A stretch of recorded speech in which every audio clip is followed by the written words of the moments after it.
tayo sa pagdating. And my discussion is about electioneering and partisan political activities.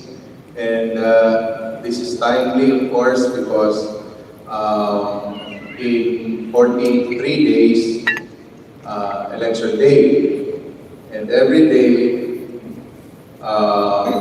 na-encounter natin yung problema, and we are worried if we are committing election offense or we are liable for election offense. So I'm going to discuss this as I am tasked by the Secretary as early as October last year to discuss about election offenses and partisan political activities in order to guide the members of the EXICOM as well as the members of the management committee. And as part of the election task force, we are also tasked to share this with you so that we will be guided in these forthcoming elections. So my discussion is divided into three parts. The first is the constitutional provisions, statutes, and jurisprudence governing electioneering and partisan political activity. And the second part is a short discussion about political neutrality as stipulated in Republic Act 6713. And then the third is about learners' participation in political partisan activities. I included this in the teacher advisor of the SSG asked about whether or not are we going to allow our SSG to participate in the political rallies, political meetings, political debates. So, again, Secretary would like to guide us as to our policies with regard to the participation of our learners in a political partisan activity. So let us start with the constitutional provision, laws, and jurisprudence on electioneering and partisan political activities. So there are two provisions found in the 1987 Constitution which guide us about electioneering and partisan political activity. And the provisions are well stipulated under Article 9, B, Section 2, Paragraph 4, where it says, no officer or employee in the civil service shall engage directly or indirectly in any electioneering or partisan political activity. And the framers of the 1987 Constitution included this provision because they want to keep the civil service free from the bad effects of partisanship, free from the deleterious effects of partisan political activities. And if we relate this to Article 11, Section 1, where it says that public office is a public trust.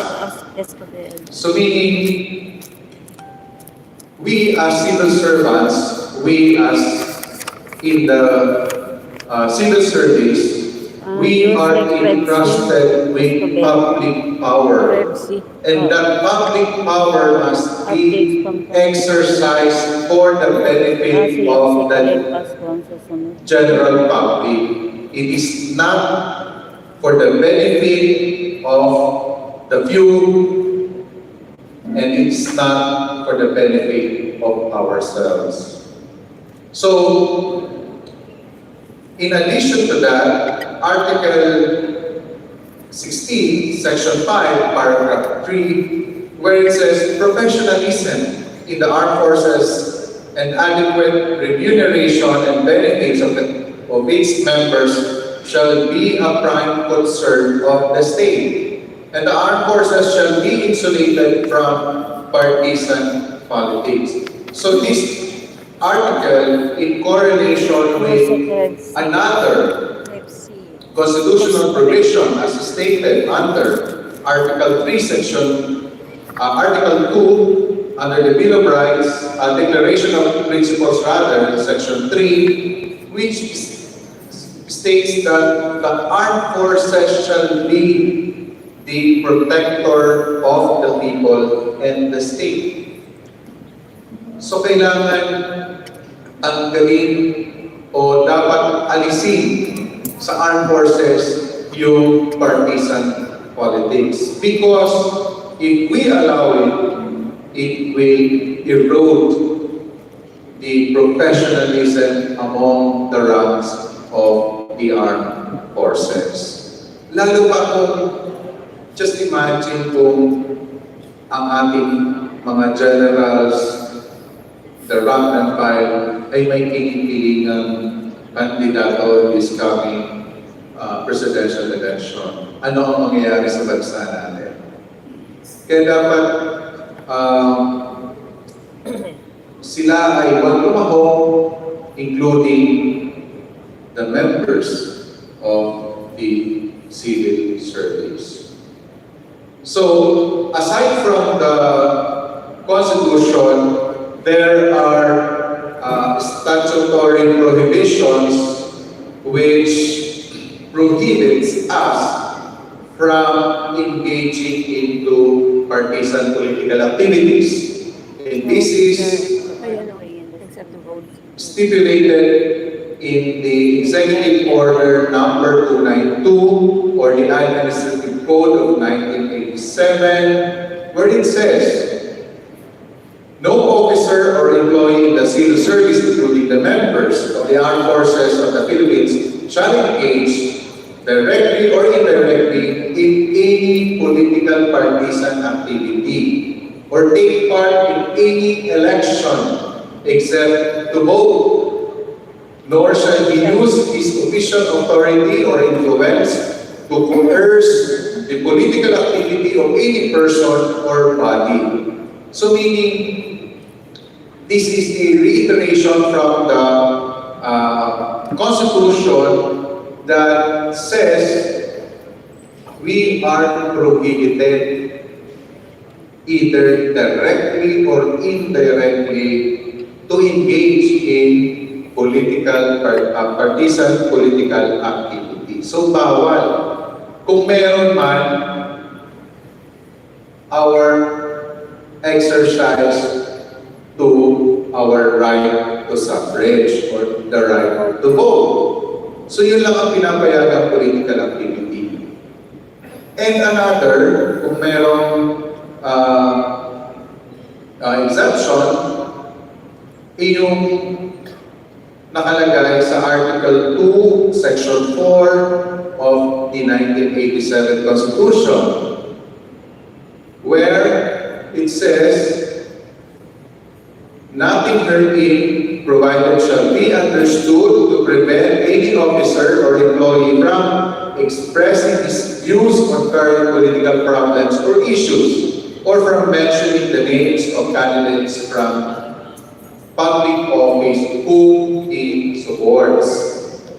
So meaning kahit pinagbabawalan tayo to participate in any partisan political activity, but guaranteed pa rin yung ating freedom of expression, of speech, and of the press, as guaranteed under Article 2, Section 3 of Section 4 of the 1987 Constitution. So, paano ba to? Paano to i-translate? Tama ba na I'm standing in front of you, I can mention the name of the candidate whom I support this coming 2022 elections. Tama ba? Who says yes? Okay. Who says no? Undecided? No answer? No answer is wrong. Diba? So, itong nakalagay sa batas sa Administrative Code of the Philippines, ang sinasabi dito, pinapayagan tayo na mag-express ng ating views and mag-express ng ating opinion regarding political problems or social issues. What are those? We can discuss about poverty, unemployment, the oil price hike, the crisis in Ukraine that will have a great impact in the Philippines. So yung mga ganong bagay, yung ganong mga issues, inflation, pero hindi tayo pinapayagan na mag-endorse ng kandidato. Eh bakit sabi dito, pwede naman pala to express or to mention the names of candidates from public office whom he supports. Anong ibig sabihin nito? Hindi pwede kung binabanggit natin ito sa public or we are saying or declaring in public sa ating suporta because it is tantamount. Tantamount to what? Promoting the candidacy of our candidates. Pwede ito kapag kausap ko in private, yung aming boss, yung aming colleagues, yung aming subordinate. Pwede yan. Sasabihin ko po sa aming kandidata si ganito. In private, but in public, hindi pwede. Kasi it's like an announcement and you are promoting the candidacy of the candidate. So, next slide. Next slide is also a reiteration of the prohibition as incorporated in Republic Act number 7160 or the Local Government Code of 1991, and it can be found under Section 93, where it defines the partisan political activity that says no local official or employee in the public service shall engage directly or indirectly in any partisan political activity, but he or she may still express his views on current issues and or mention the names of certain candidates for public office whom he or she supports. So this is a reiteration of the provision found under the EO 292 rather. So, speaking of the exercise of the freedom of expression, ang ating Supreme Court ay may nilabas na desisyon kung kailan at to what extent pinapayagan ng ating Korte Suprema yung ating pag-exercise ng ating kalayaan sa pamamahayan. Next slide. Time or period of prohibition. I will share this to you. Bago yan. Merong kaso yung tinatawag natin na Diocese of Bacolod versus Comelec. Importante itong kaso because itong kaso ay may malaking kaugnayan sa pagpapahayag ng ating kalayaan sa pamamahayag. Sino nakaalala sa reproductive health law na pinasa sa panahon ni President Aquino, reproductive health law. Pinasa ito noong 2012. Naging mainit ang discussion, lalo pa ang simbahang Katoliko ay nangangampanya against the approval of that law. No? So, anong ginawa ng Diocese of Bacolod? Noong panahon ng 2013, habang meron tayong midterm elections, at kandidato bilang senatorial votes, yung mga sumuporta at hindi sumuporta sa RH law. Ang ginawa ng Diocese of Bacolod ay naglabas sila ng napakalaking tarpaulin, 6 by 10. And this is contrary to the prescribed size and form by COMELEC. Because in the resolution issued by COMELEC, what is allowed is 2 by 3 feet size. So ang nilabas ng Diocese of Bacolod, 6 by 10. And ang content ay naglabas sila ng tarpaulin na nakalagay doon yung team patay at team buhay. So nilagay nila those who supported against the passage of RH law ay nilagay nila na team buhay or pro-life. So yun naman in favor ay team patay. So nakalagay doon kung sino-sino mga tumatakbong senatorial ang hindi dapat iboto dahil sila ay anti-life. At kung sino namang kandidato pagka-senador ang dapat iboto, nakalagay doon dahil sila ay pro-life. So, nireklamo sa COMELEC. Ang ginawa ng COMELEC, pinatatanggal yung tarpaulin dahil bawal sa prescribed form and bawal din yung 10. But yung diocese, sila Bishop Navarra, ay nag-appeal sa Supreme Court. Ngayon, ano ang sabi ng Supreme Court? Ang sabi ng Supreme Court, regulations of speech in the context of electoral campaigns made by persons who are not candidates and who do not speak as members of a political party, which are taken as a whole, principally advocacies of a social issue that the public must consider during election is unconstitutional.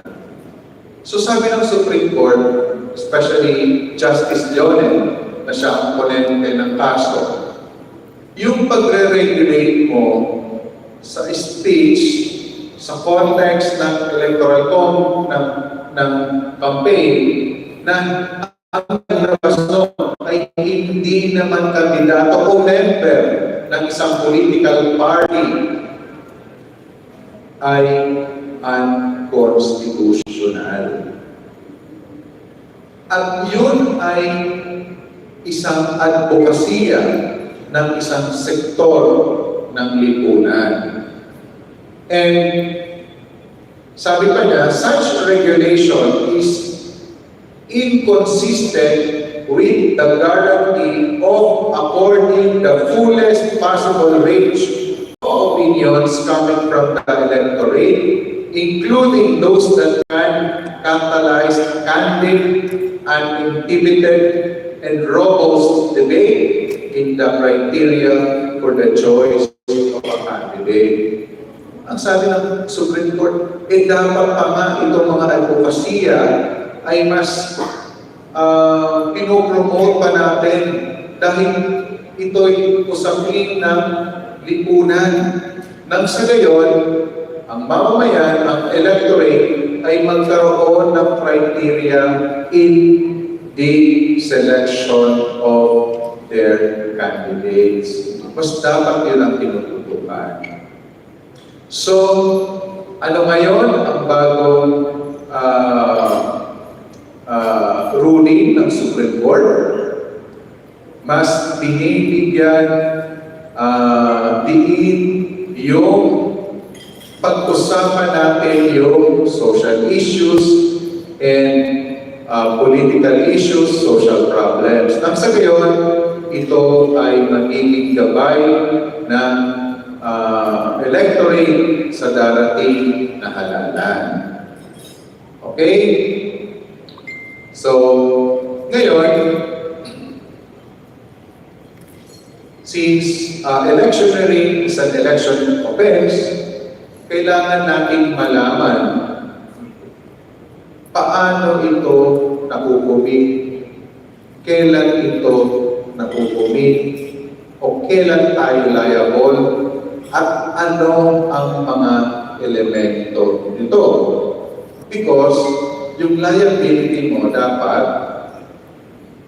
ma-satisfy mo yung requirements ng batas. Absences of one ay wala kang nakukumit.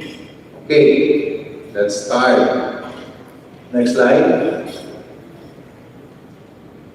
Okay. So sa time or period of the prohibitions on electioneering and partisan political activities, it is very important to know the meaning of a candidate. Why? Wala namang election offense kung wala namang kandidato, right? Nagsisimula lahat ng gulo kapag may tumatakbo o kandidato. Kung wala namang kandidato, kahit magsalita tayo rito, hindi tayo liable for election offense. And what is the definition of a candidate under Section 79 of Batas Pambansa 81 or the Omnibus Election Code? Candidate refers to any person aspiring or seeking an elective public office who has filed a certificate of candidacy by himself or through an accredited political party, a groupment, or coalition of parties. So yung kandidato maliwanag, a person aspiring for or seeking an elected public office. Hindi ito simpleng tumatakbo bilang presidente ng TODA or presidente ng Homeowners Association, but seeking for or aspiring for an elected public office and ano pang kasunod nun? File a certificate of candidacy. Kahit sabihin mo, tatakbo ako mayor, kung hindi naman ako nag-file ng certificate of candidacy, hindi ako kandidato. Dahil yung filing of certificate of candidacy, intention na ako ay talagang nag-a-aspire na ma-elect sa isang posisyon. Okay? Pero kahit pa nag-file ka, halimbawa, yung mga kandidato nag-file ng certificate of candidacy noong October, ganap na ba silang kandidato? Hindi pa. Ang tawag sa kanila, presumptive candidate. Mamaya i-discuss natin bakit. Okay? So may kandidato kang sinusuportahan. Ngayon, ano naman ang aktibidad? Section 79B of Batas Pambansa 881 Omnibus Election Code, it defines partisan political activity. It refers to any act designed to promote the election or defeat of a particular candidate, candidates, or parties to public office, and it is also known as election campaign. So take note of the word promote or defeat. Hindi lang yung nagpo-promote ka, pwede rin siraan pa yung kandidato dahil para hindi siya ma-elect. That is also election defeat. Okay, clear? And then, under the old law, sa old law, under Section 5, Republic Act number 7166, meron tayong tinatawag sa lumang batas ng premature campaigning. Premature campaigning. Ang definition niyan ay any election campaign or partisan political activity for or against any candidate outside of the campaign period herein provided is prohibited and shall be considered as an election offense. So under the Omnibus Election Code and under Republic Act number 7166, meron tayong premature campaigning as election offense. And that is defined outside the campaign period. Which means, hindi pa nagsisimula ang kampanya ay gumagawa ka na ng mga activities promoting your candidates. But under the Omnibus Code, sinasabi ng Omnibus Code under Section 80, tatlo ang essential elements ng premature campaigning. One is a person engages in an election campaign. Second, the act is designed to promote the election or defeat of a candidate or candidates. And the third element is that the act is done outside the campaign period. So under RA 7166 in the Omnibus Election Code, ito ang mga nakalagay about premature campaigning. So meron pa ba tayong premature campaigning ngayon? Okay, let's revisit Republic Act number 8436. Under Republic Act 8436, particularly Section 11, nilagay ng Congress. Congress passed a law where it says, unlawful acts or omission applicable to a candidate shall take effect upon the start of the aforesaid campaign period. So anong napansin nyo? Doon sa Omnibus Election Code at doon sa RA 7166, may tinatawag doon na outside the campaign period. Diba? Kapag nagsimula ka ng mga kampanya, after filing your certificate of candidacy, then nagsimula ka ng mga kampanya, pwede kang maging liable for election offense, and that is premature campaigning. Pero dahil siguro maraming nakasuhan ng premature campaigning, Congress passed a law, RA 8436, redefining yung period cover of the campaign. Anong nakalagay? Upon the start of the aforesaid campaign period. So nagpapasulisit na. And then on January 23, 2007, again, Congress passed another law which says unlawful acts or omission applicable to a candidate shall affect only sa legal terminology, kapag naglagay ka ng only, exclusive yan. Only upon the start of the aforesaid campaign period. So sabi ng batas,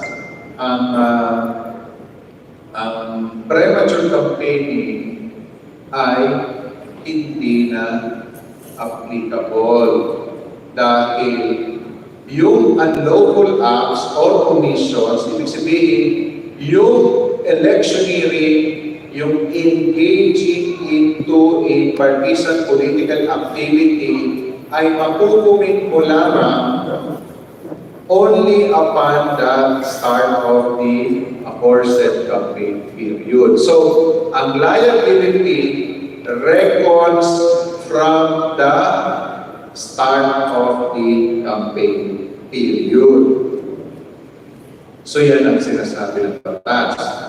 So, libre na tayo, wala na premature campaigning. Kailan nag-start ang campaign period sa national? That is 90 days before election day, di ba? Kailan nag-start yung sa local? March 25 or 45 days before election day. So, kung, for example, kinakampanya mo si Mayor before March 25, hindi ka liable for premature campaigning. Meron bang ruling ang Supreme Court regarding the application of the law? Meron. Ito ay kaso ni Rosalinda Peñera versus Comelec,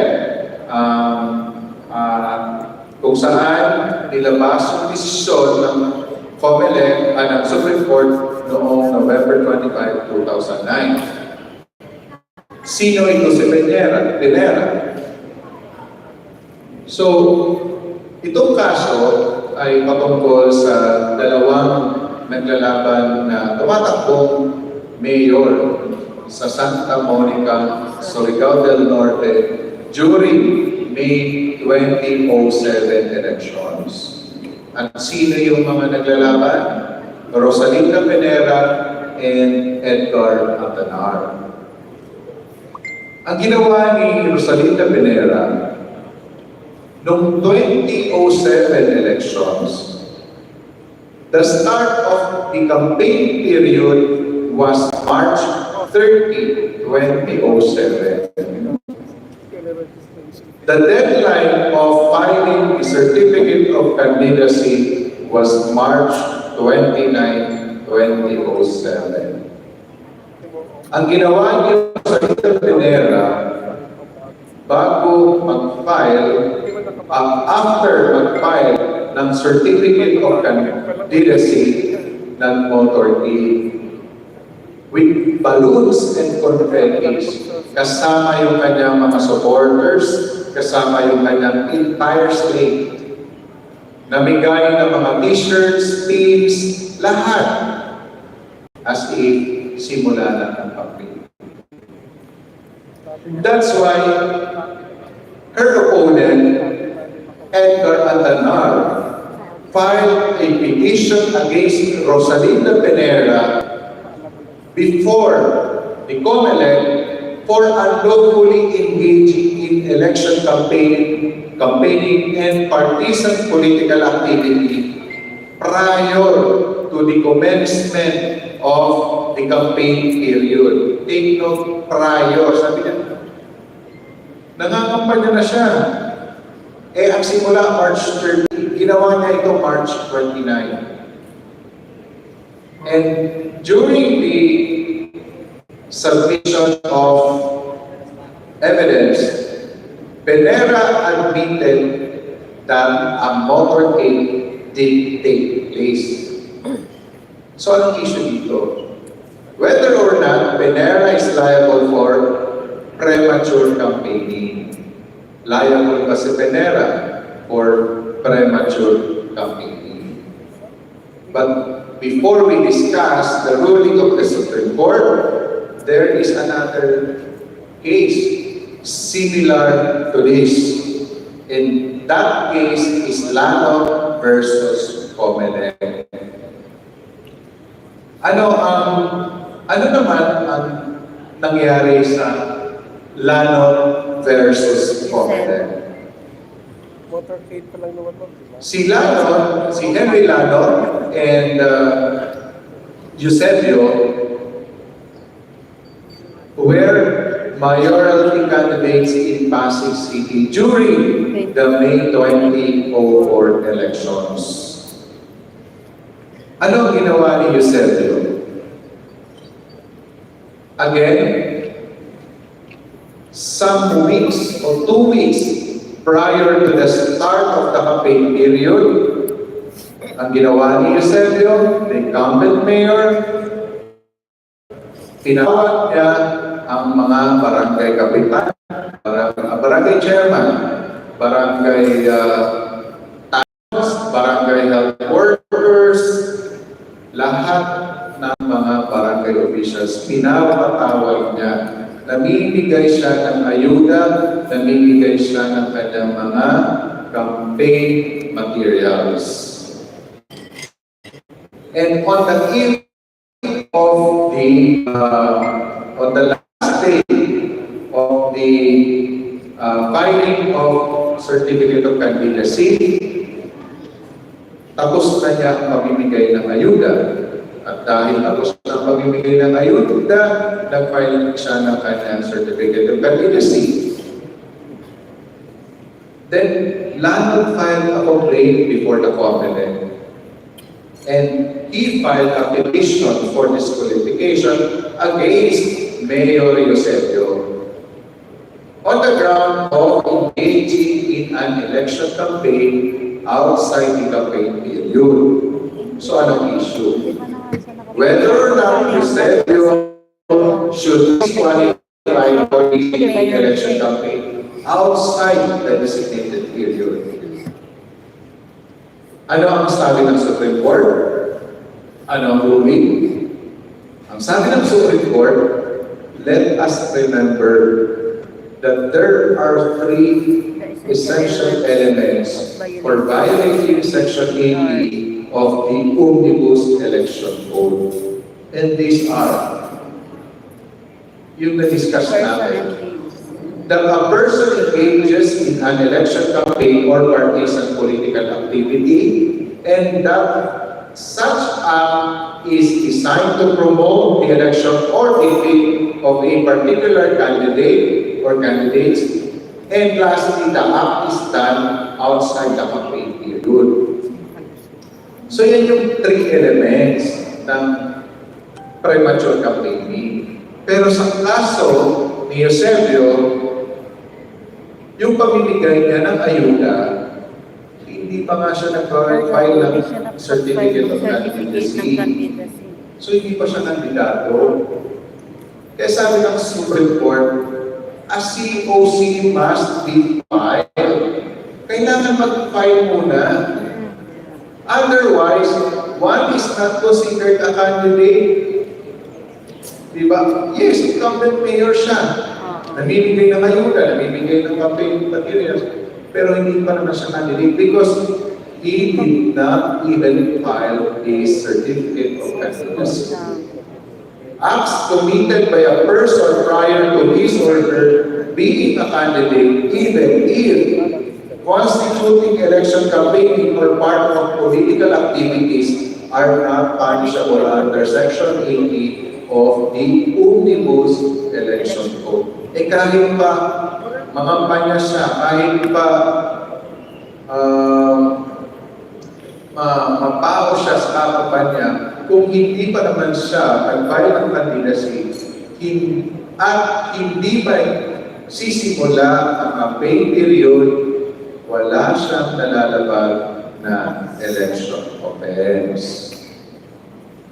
So with that ruling in Lanon versus Comelec, ano ang desisyon ng Supreme Court in Rosalinda Penera versus Comelec?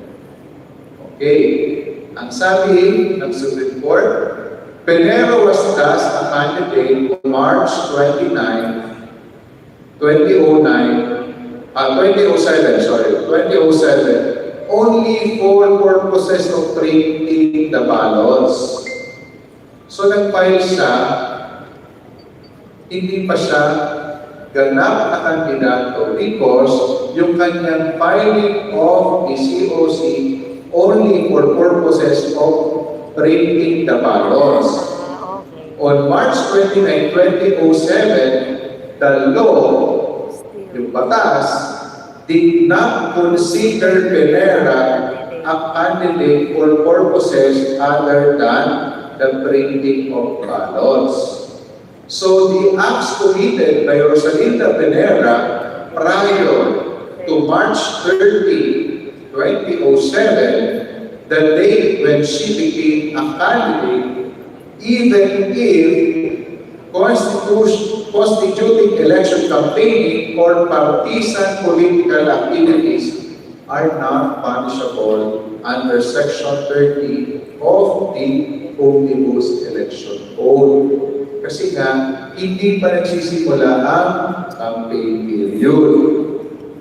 And such acts are within the realm of a citizen's protected freedom of expressions, and acts committed by Penera within the campaign period are not covered by Section 80, as the said section punishes only acts outside the campaign period.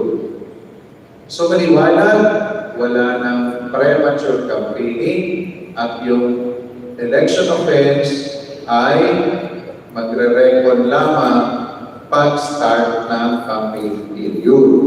So anong case doctrine natin sa Rosalinda Penera versus Comelec? Huwag ka lang maglagay na. Ang sabi ng Supreme Court, Congress has laid down the law. A candidate is liable for election offenses only upon the start of the campaign period. This court has no power to ignore the clear and express mandate of the law that any person who files a certificate of candidacy within the filing period shall only be considered a candidate at the start of the campaign period for which he filed his certificate of candidacy. Okay? Malinaw ang sinasabi ng Supreme Court, yung liability natin for election offenses, mag-uumpisa lamang at the start of the campaign period.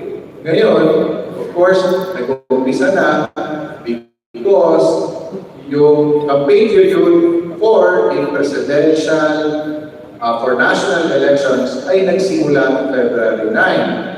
And yung campaign period for the local elections ay nagsimula noong March 25, 2002 or noong Friday. Okay? So, kung alam na natin yung petsa, yung kandidato, ano naman ang mga acts covered or unahin natin yung persons covered and excluded by the prohibitions on electioneering and partisan political activities. So, sino naman ang liable? Kung alam na natin yung definition ng candidates, yung period, sino naman ang liable? So, ito ay nakalagay sa Joint Circular number 001, series of 2016, jointly issued by Comelec and Civil Service Commission regarding advisory on electioneering and partisan political activities. So malinaw, ito yung mga persons covered.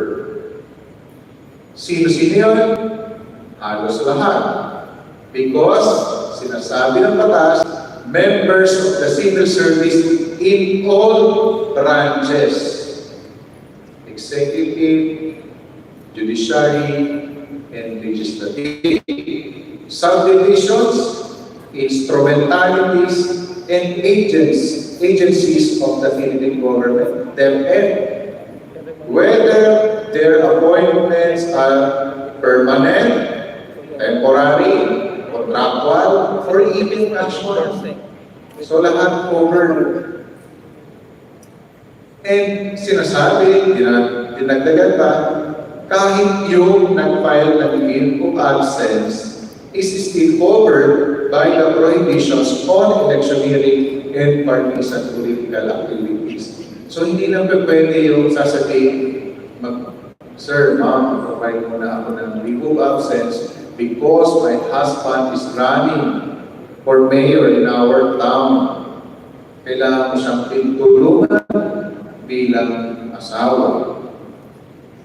So, hindi rin pwede yun. Yan ay covered pa rin ng prohibitions.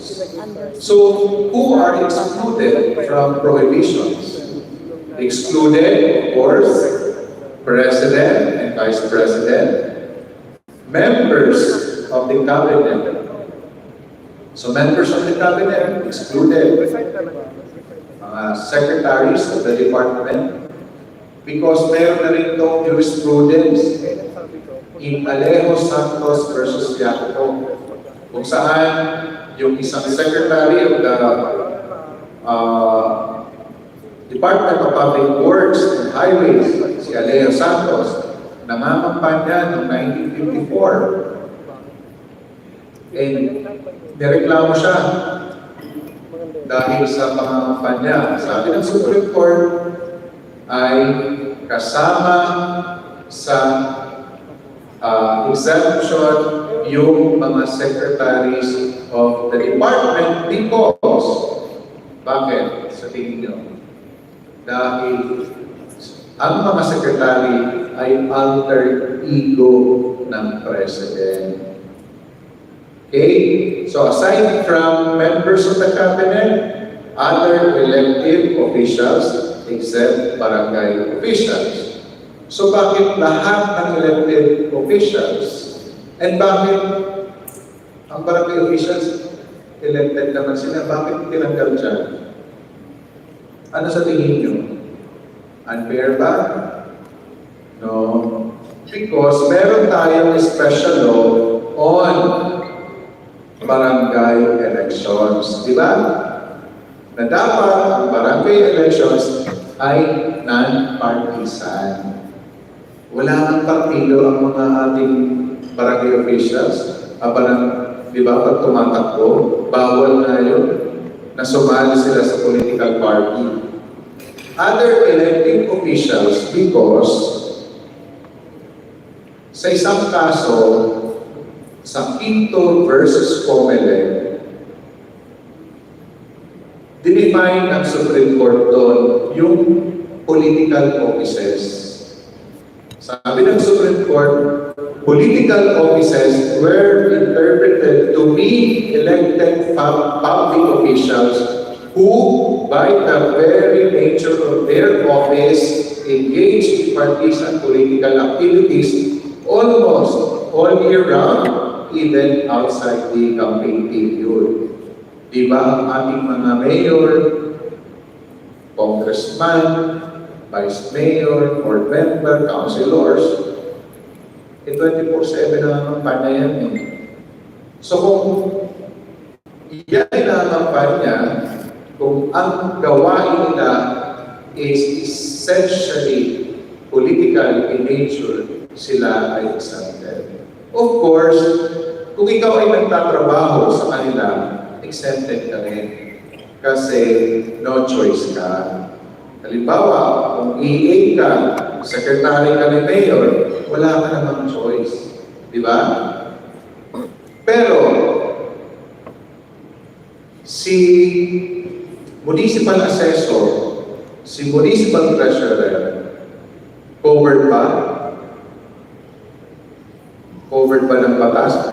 exempted ba sila o hindi?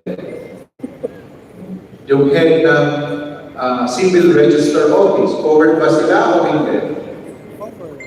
Sino may sabi na cover? Cover ng prohibition? Not sure. Sino ang nagsasabing exempted din sila? Not sure. Sila ay cover ng prohibition. Kasi nga, permanent sila. Permanent item yung kanila.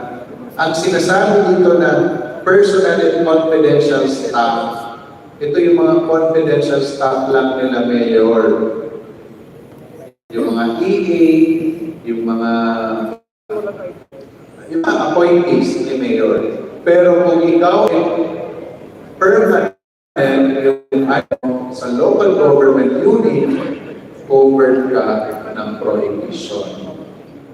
Meron nagtanong sa isang conference, kagaya nito, siya ay AO5 ng division.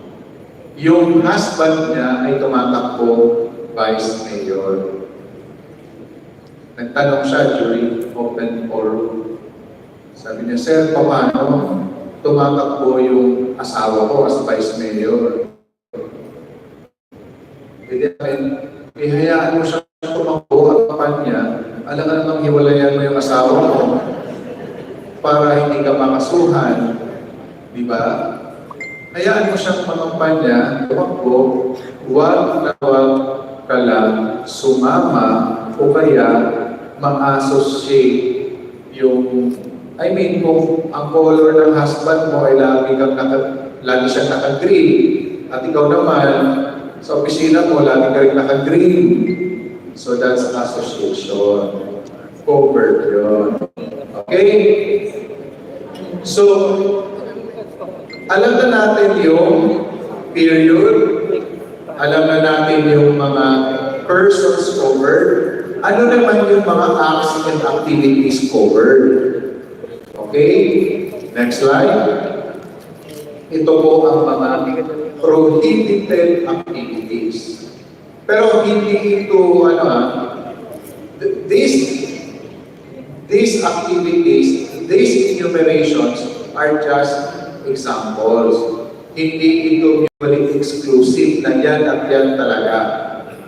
Kung merong analogous cases na kami, ito lang yung nilabas ng Civil Service Formula as already defined by our laws and jurisprudence.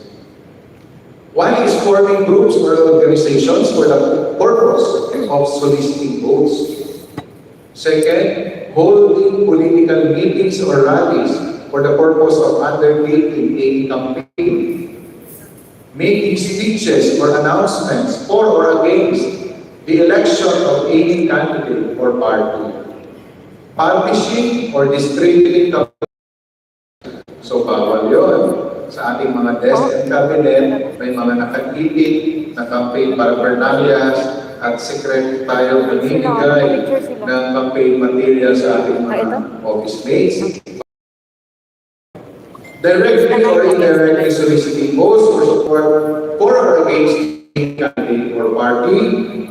Ito, being a delegate of any political convention. Hindi na po makakalusot yung alibay na, Sir, ma'am, pupunta sana ako sa lugar na yun. Hindi ko naman alam na meron palang political convention.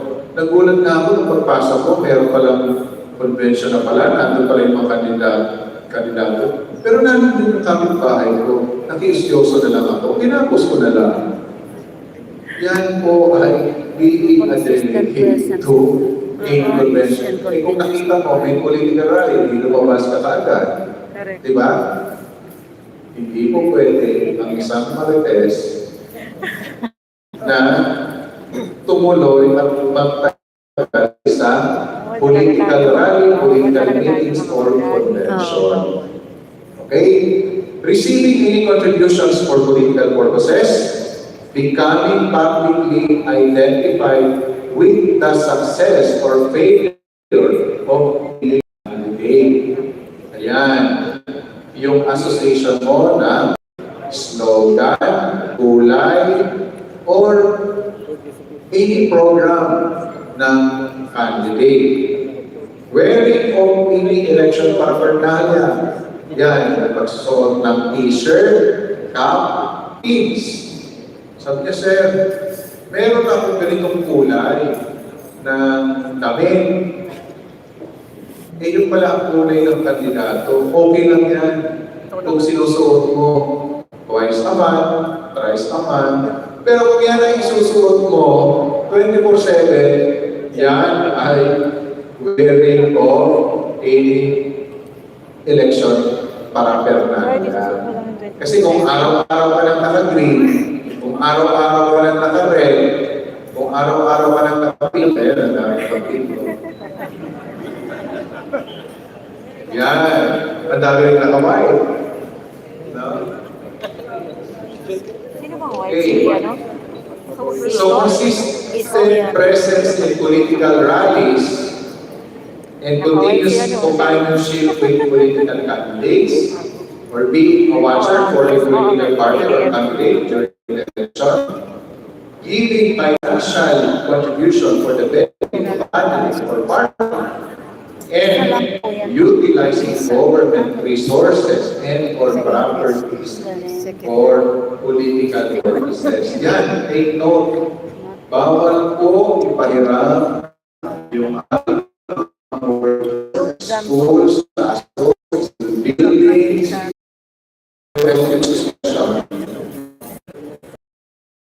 for the first offense, first offense namin. Second offense is dismissal from the service. So, allowed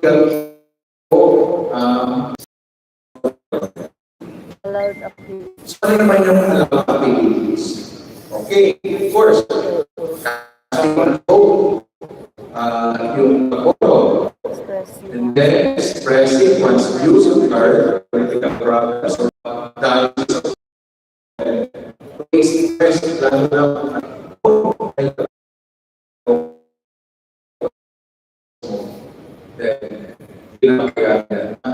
mentioning the public opinions or discussions or public issues in a board election. Any discussion, wala ano ba natin? Liking, commenting, posting, or sharing a social media posts or unless hindi naman absolute, no? Liking, reposting, depende kung gaano marami. Sharing the allowed activities. Okay, next slide. So, yan. Yan yung sinabi ng Supreme Court on the basis of the Isis Protocol versus Comelec. Yan yung discuss kanina. Okay. So, punta tayo sa political neutrality.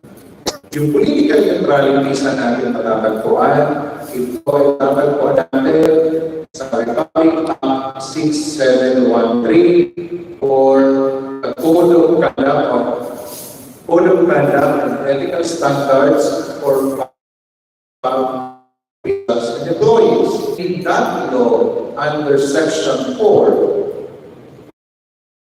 enumerated yun. Three, patriotism, G, commitment to democracy, H, civil living. Section 4, norms of conduct public away ng ang sinasabi, any public official shall be punished in a receive the equivalent of 6 months salary or suspension exceeding 1 year or exceeding 1 year or removal depending on the gravity of the offense after due notice by the appropriate or agency.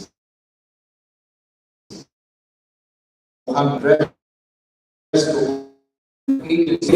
DOJ Memorandum Circular Number 003 dated